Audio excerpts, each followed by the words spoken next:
Hey everybody, how's it going?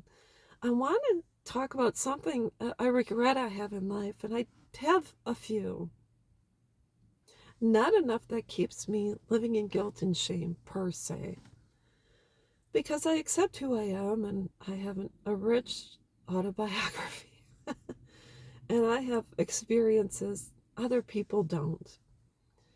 And for that, I am grateful because I think it makes me a positive resource for others who have gone through what I have been through as well.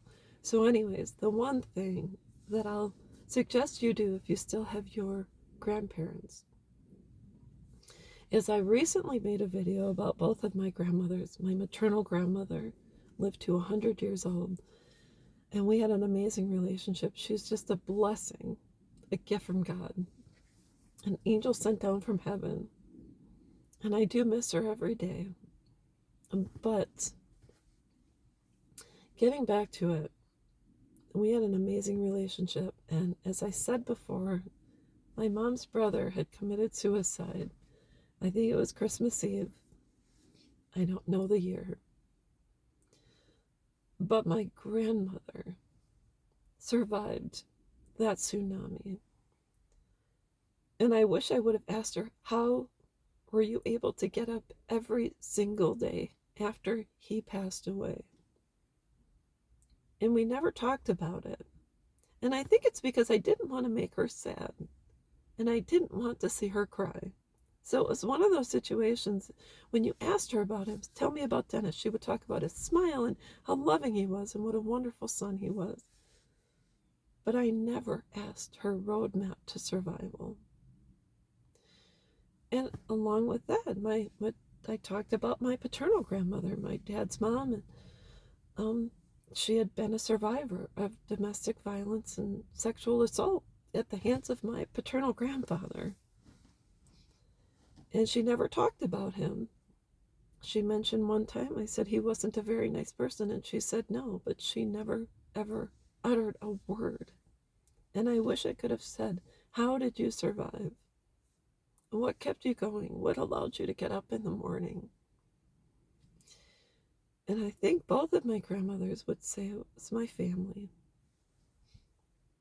the people in my life, my friends, but most important, each one had faith. Faith in God, faith in their families. It's just faith. And so I think a lot of times when we go through hardships,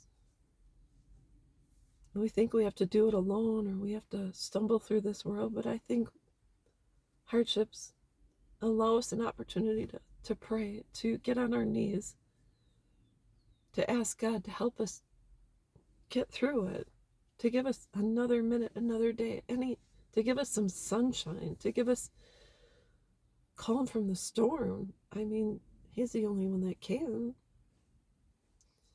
And so I think that's what each one would have said.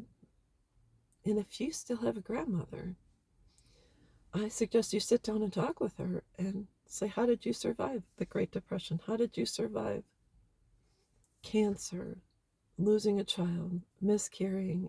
I mean, there's a plethora of experiences that they've had, and their words can really help you get through as well. So, anyways, that's all I'm going to say. I wish they were still here, and they are not.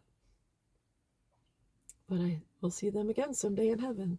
And that is my saving grace. So, anyways, I hope this helps, and I will be back.